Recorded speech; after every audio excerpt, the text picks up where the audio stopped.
The courtroom fell silent as my Uncle James straightened his expensive tie and declared with absolute confidence, "Your Honor, I purchased all 12 properties from my brother fair and square. I have the signed documents right here."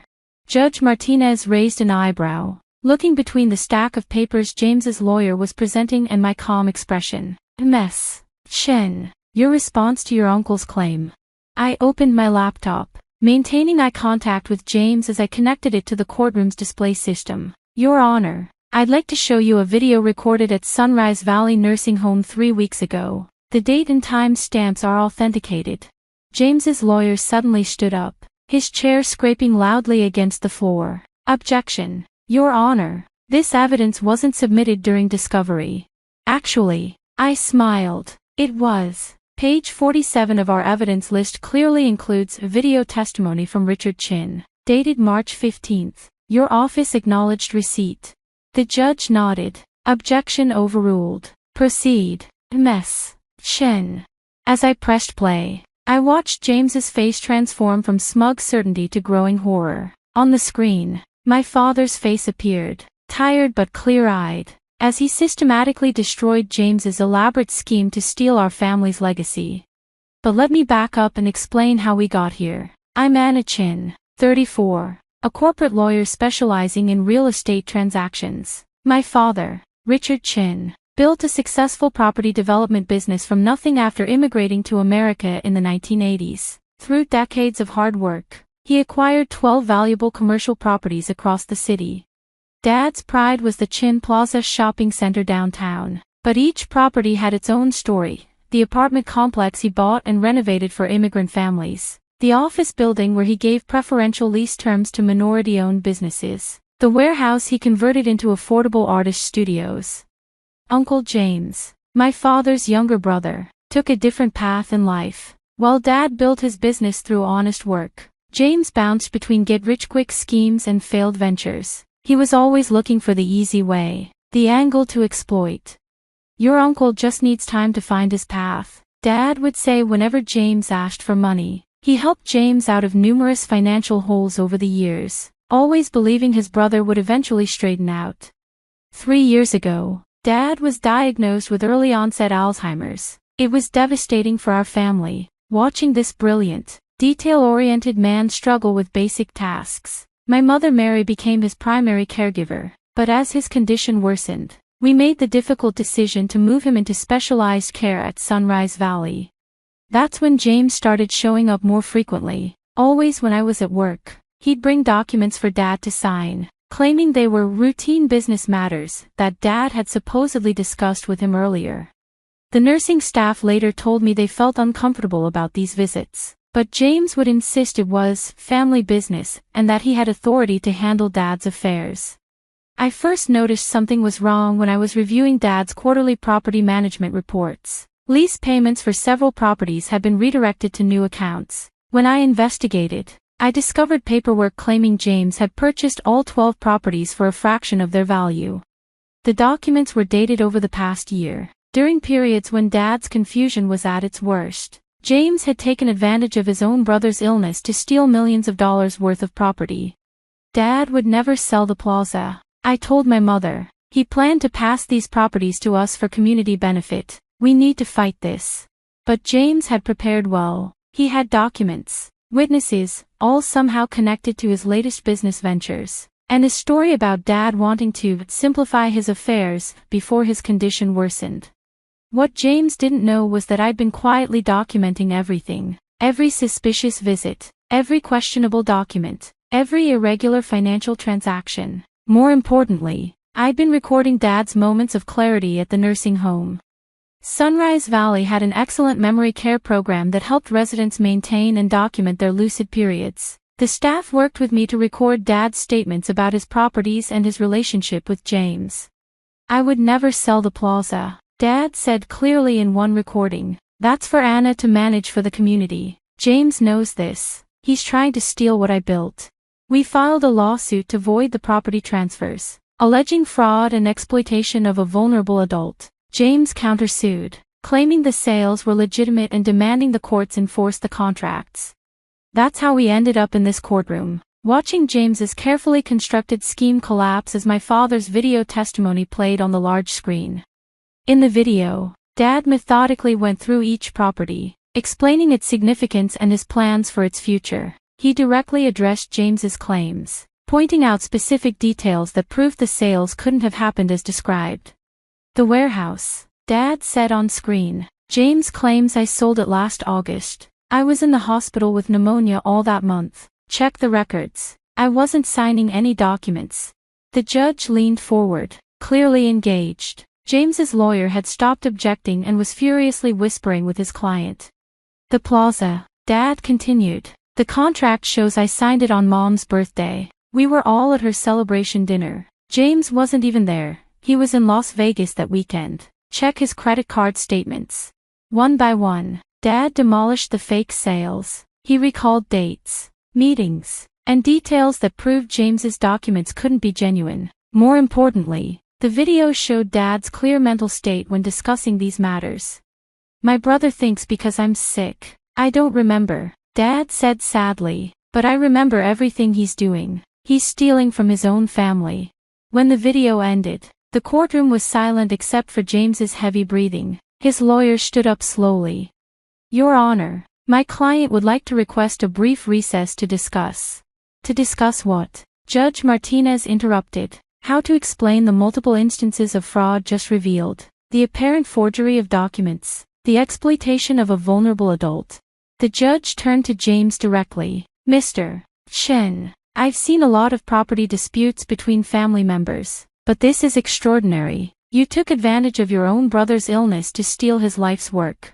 James tried one last desperate play. Your Honor, those videos could be edited. My brother's condition means he's easily confused. The videos are authenticated by the nursing home staff. I interjected. We have their sworn statements about Dad's mental state during filming. We also have security footage of your visits, showing you pressuring Dad to sign documents while he was heavily medicated. James's lawyer began packing his briefcase. Your Honor, given this new evidence, my client would like to withdraw his countersuit and discuss a settlement. Oh, we're way past settlement, Judge Martinez said firmly. This court is referring this matter to the District Attorney's Office for criminal investigation. Mr. Chen, I suggest you find a criminal defense attorney. I watched my uncle's face crumple as he realized the magnitude of his mistake. He'd assumed that Dad's illness meant there would be no consequences for his actions. He'd underestimated both Dad's moments of clarity and my determination to protect our family's legacy. The judge's ruling was comprehensive. All property transfers to James were voided. He was ordered to repay any rental income he'd collected, plus penalties and legal fees. The evidence was referred for criminal prosecution for elder abuse and fraud. As we left the courthouse, my mother squeezed my hand. Your father would be so proud of you, she said. You protected everything he built. The aftermath of the court case sent shockwaves through our extended family. James's reputation was destroyed. His business associates, learning how he tried to steal from his sick brother, wanted nothing to do with him. Criminal charges followed, resulting in a plea deal that required full restitution and barred James from any involvement in property transactions. He eventually moved to another state, but not before making one last attempt at manipulation. You've ruined me, he told me during a chance encounter at a family funeral. My own niece, destroying my life. No, Uncle James, I replied calmly. You ruined yourself when you tried to steal from your sick brother. I just made sure there was evidence. The Chen Plaza and our other properties continued to serve the community as Dad had intended. I took over management, implementing the plans Dad and I had discussed during his lucid periods at Sunrise Valley. The warehouse artists kept their affordable studios. The immigrant families in our apartment complex stayed in their homes. The minority-owned businesses in our office building continued to grow and thrive.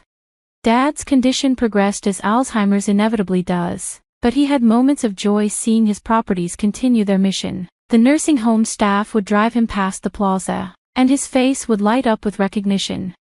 Anna manages now, he would say proudly. She understands. It's not just buildings, it's community. The video that exposed James's scheme became a teaching tool at the local bar association's ethics seminars. Estate lawyers used it to demonstrate both the vulnerability of elderly clients and the importance of documenting capacity. James's lawyer was sanctioned by the state bar for his role in the fraud. He admitted knowing the documents were questionable but claimed James had assured him everything was legitimate. A lawyer's duty is to the truth. The Bar Association panel wrote in their decision, not to enabling family members to steal from vulnerable relatives.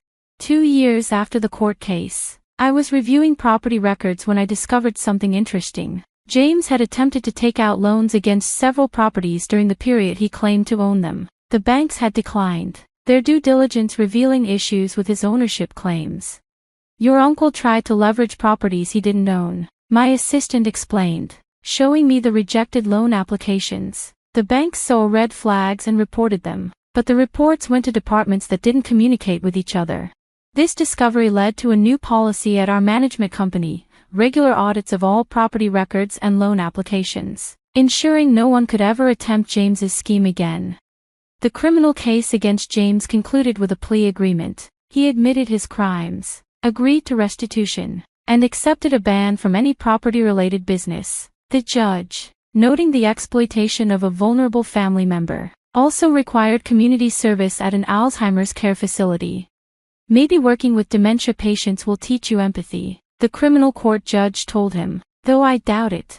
Mom moved into a cottage on the plaza property, keeping Dad's vision alive through community programs and events. She started a support group for families dealing with early-onset Alzheimer's, sharing our story as a warning about protecting vulnerable relatives.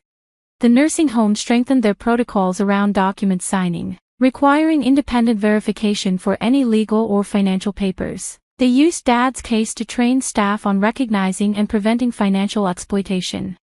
Dad's moments of clarity became less frequent, but he never lost his connection to the properties he'd built. Sometimes he'd point out windows in the nursing home, describing buildings only he could see. Each one has a purpose, he'd say. Each one helps someone.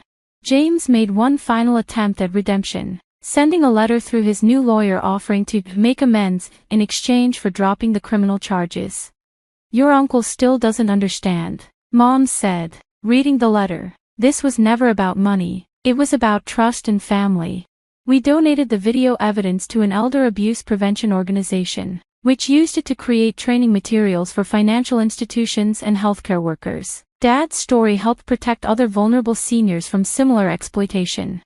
The Chen Plaza thrived under new management policies I implemented based on Dad's original vision. We expanded the community programs, added affordable housing units, and created a small business incubator for immigrant entrepreneurs. This is what the properties were meant for, I explained to a local business journal, not as assets to be stolen, but as resources to build community. James's betrayal had an unexpected positive effect. It brought the rest of our family closer together. Relatives who had enabled his schemes in the past now understood the importance of protecting vulnerable family members. Regular family meetings became a tradition, with transparent discussions about property management and community impact. We established a family council to oversee the properties, ensuring decisions aligned with Dad's original mission. The legal community took notice of our case. I was invited to speak at conferences about elder financial abuse and property fraud. The video evidence became a powerful tool for teaching lawyers about protecting vulnerable clients. Dad's legacy grew beyond the physical properties. The Chen Family Foundation was established, providing scholarships for immigrant students and grants for community development projects. The artist studios in the warehouse produced a collaborative art installation about memory and family, dedicated to Dad. It traveled to galleries nationwide, raising awareness about both elder abuse and the importance of affordable spaces for artists. James's daughter, my cousin Sarah, contacted me a year after the court case. She discovered additional evidence of her father's schemes, attempts to defraud other family members that hadn't succeeded. I found his notebooks, she said, sharing documents that revealed the full scope of his plans. He was going to steal from anyone he could. You stopped him before he could hurt more people. The notebooks became part of the criminal case record, leading to additional charges and an extended ban from financial activities. James's schemes had been more extensive than anyone realized. Dad's condition continued to progress. But the nursing home staff found that visits to the properties could still bring moments of engagement. They developed a therapy program around these visits, helping other residents maintain connections to their past achievements. The courtroom video remained in my office, a reminder that sometimes protecting family means standing up to family. The judge's laughter at James's claims became less important than Dad's clear voice describing his legacy.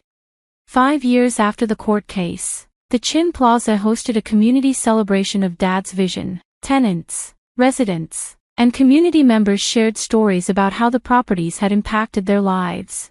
Mr. Chen gave us a chance when no one else would, said Mrs. Rodriguez, who'd opened her first restaurant in the plaza 20 years earlier. Now my children have opportunities one never dreamed of.